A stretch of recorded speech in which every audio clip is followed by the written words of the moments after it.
The air in the forward surgical tent at FOB Sentinel was a perpetual, sterile battle against the fine, khaki-colored dust of the Kandahar Valley. It was a place of controlled chaos, a small, brightly lit bubble of first-world medicine inflated against the harsh realities of a 21st-century war. Here, Commander Julian Thorne, M.D., was a god. A brilliant, arrogant trauma surgeon, he wielded his scalpel with the same confident authority that a king wields a scepter. His operating theater was his kingdom, and his word was absolute law. He saved lives with a speed and precision that was legendary, but his bedside manner was non-existent, and his patience for anyone he deemed less than his intellectual equal was famously thin. Among those he deemed lesser was Nurse Anna Petrova. She was quiet, efficient, and almost invisible, a ghost in beige scrubs who moved through the chaos of the trauma bay with a preternatural calm. She anticipated needs before they were voiced, her hands always ready with the right instrument, the correct dosage. The enlisted medics revered her, seeing her as a calming anchor in the storm of their work. But to Commander Thorne, she was just nurse, a functional cog in his machine, a pair of hands whose quiet suggestions he almost always ignored or dismissed with a wave of his own, more important ones. He saw her silence not as professional discipline, but as a lack of confidence, a timidity that had no place in the aggressive, life-or-death calculus of his world. He mistook her stillness for weakness, a fatal error in judgment that the universe was patiently waiting for the right moment to correct. The correction arrived on the frantic, shrieking siren of a mass casualty alert. The mascal alarm was a sound that cut through the mundane rhythm of the base like a physical blade, instantly elevating heart rates and flooding every vein with adrenaline. A suicide bomber had driven a truck packed with explosives into the side of a convoy of MRAPs just outside the wire. The reports crackling over the radio painted a hellish picture: multiple amputations, severe burns, massive internal trauma. 4 birds were inbound, all carrying critical casualties. The organized world of the surgical tent dissolved into a controlled, high-stakes frenzy. Every member of the team moved with purpose, their actions honed by endless drills. Extra gurneys were rolled out, blood warmers were switched on, and the operating theaters were prepped. Thorne stood in the center of it all, shouting orders, his voice a sharp, commanding instrument that orchestrated the coming storm. Anna was already at work, her movements economical and sure. She laid out surgical instruments with the precision of a watchmaker, checked the crash carts, and coordinated with the medics who were preparing the triage area. There was no fear in her eyes, only a deep, focused concentration. She was a lighthouse preparing for a hurricane, her lights steady, her foundations unseen but running deeper than anyone in that tent could possibly imagine. The first Black Hawk landed in a whirlwind of dust and rotor wash, its crew chiefs helping the flight medics unload the first of the wounded. The doors to the trauma bay burst open, and the storm broke. What followed was a blur of blood, torn uniforms, and the desperate, focused energy of the medical teams. Every bay was instantly filled. The air became thick with the metallic smell of blood, the antiseptic tang of betadine, and the shouted litany of injuries. Multiple GSWs to the chest and abdomen. Traumatic amputation, left leg. Unresponsive, head trauma. Thorne was a whirlwind of motion, moving from patient to patient, a master of triage, his brilliant mind making life and death decisions in a matter of seconds. Get him 2 or 1 now. This one's expectant, move on. I need a chest tube, stat. He was in his element, a virtuoso performing a symphony of trauma. Anna was at his side, a silent, efficient shadow. She applied pressure to wounds, started 4 lines, and administered drugs, her hands never shaking, her voice never rising above a calm, steady tone as she relayed vital signs back to him. He barked orders at her, and she complied without hesitation, her face an unreadable mask of professional detachment. He was too consumed by the chaos to notice the subtle things, the way she anticipated a patient crashing moments before the monitors confirmed it, the way her hands moved with a surety that was more than just practiced, it was instinctual. He saw a nurse doing her job. He did not see the warrior underneath, hiding in plain sight. The tipping point of the crisis arrived on a gurney, a critically wounded soldier whose body had absorbed the brunt of the blast. He was a special forces operator, his powerful frame now a mangled ruin of flesh and bone. He was hemorrhaging from a dozen different wounds, his life bleeding out onto the floor of the tent. Thorne and his team descended upon him, a frantic, desperate effort to plug the holes in a failing dam. "He's bleeding out. I can't find the source," Thorne yelled over the frantic beeping of the monitors. "More blood now? Let's get him opened up." They moved him to the main operating theater. Thorne made the initial incision, but the internal damage was catastrophic. The soldier's abdomen was a mess of shrapnel and shredded tissue. Every time they thought they had clamped a bleeder, another one would reveal itself. His blood pressure was dropping precipitously, the rhythmic beep of the heart monitor slowing, faltering. The patient was circling the drain, and the gravitational pull was becoming irresistible. Thorne, a man who hated to lose, was beginning to accept the inevitable. He had two other critical patients waiting, soldiers he might still be able to save. He couldn't afford to waste any more time on a lost cause. He was on the verge of calling it, of pronouncing the soldier dead, when Anna, who was monitoring the anesthesia and vital signs, spoke, her voice quiet but clear. "Doctor, his pupils are still reactive.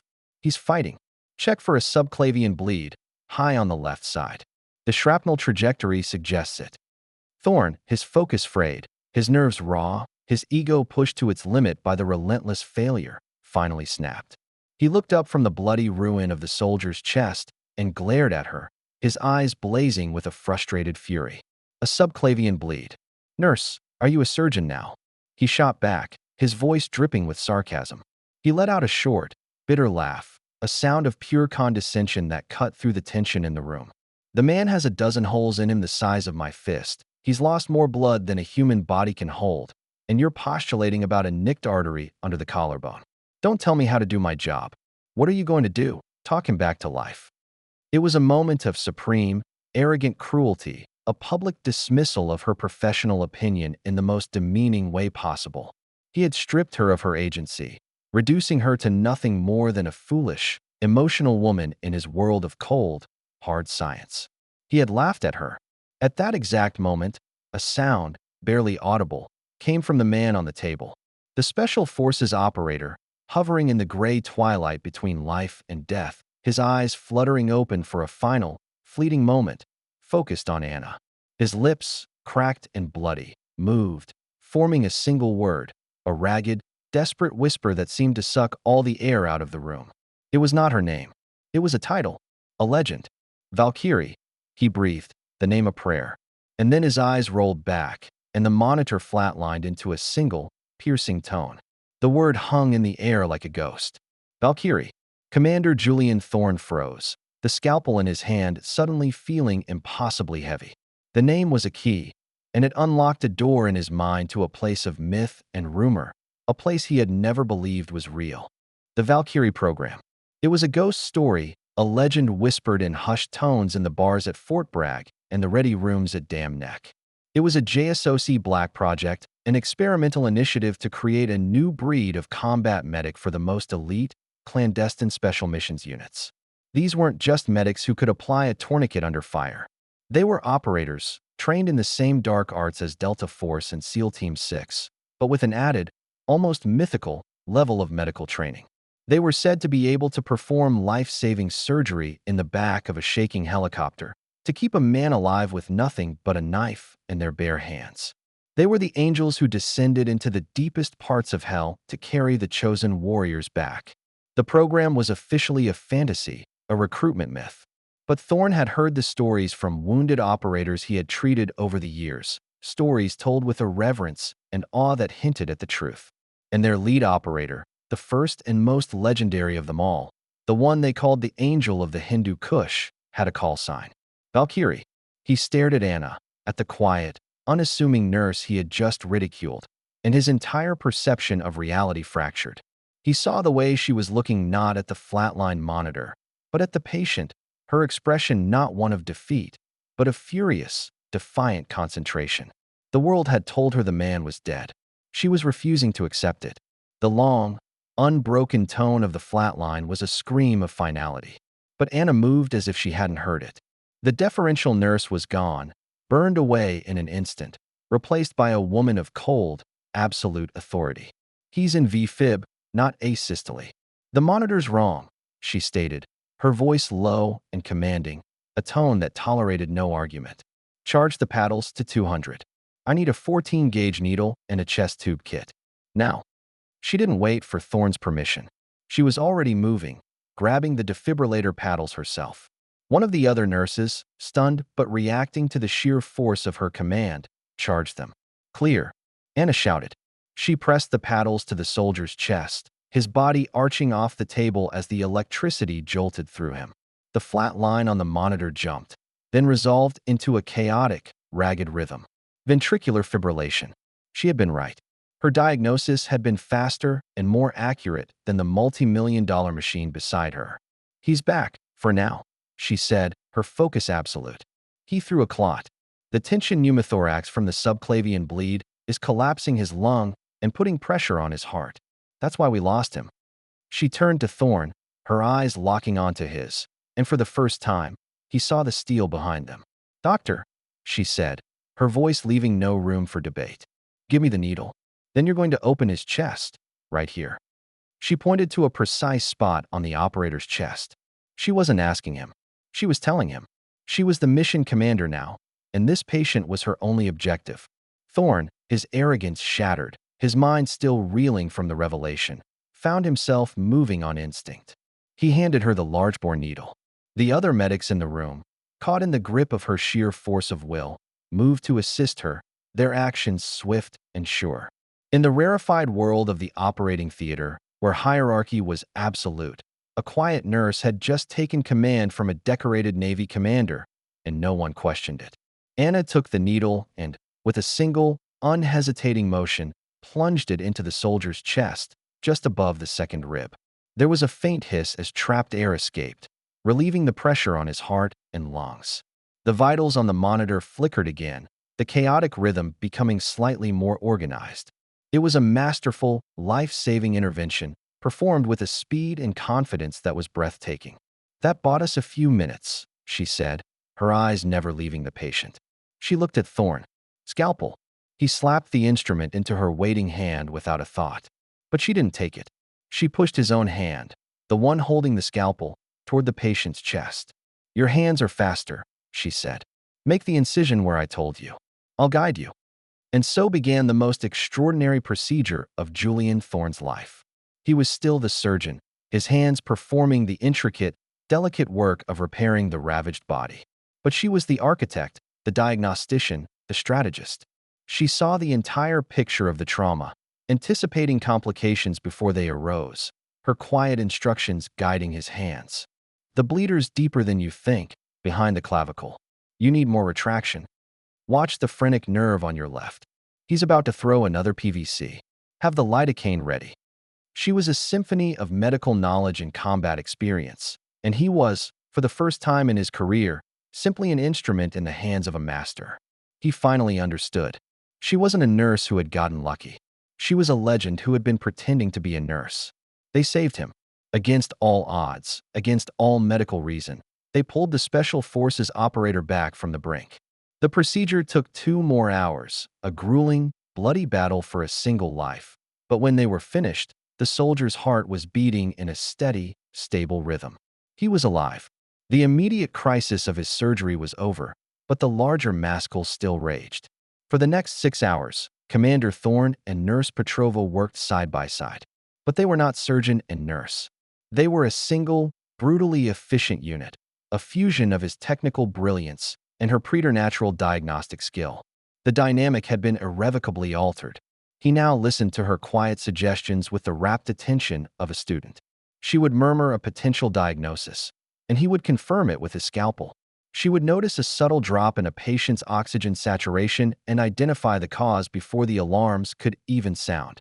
She saw the patterns in the chaos, anticipating the enemy, the hemorrhages, the infections, the embolisms, and guiding their defense. They moved from one table to the next, a blur of scrubs and steel, fighting a desperate, brilliant rearguard action against death itself. The rest of the surgical team could only watch in awe. They saw their arrogant, untouchable chief surgeon deferring to the quiet nurse everyone had always overlooked.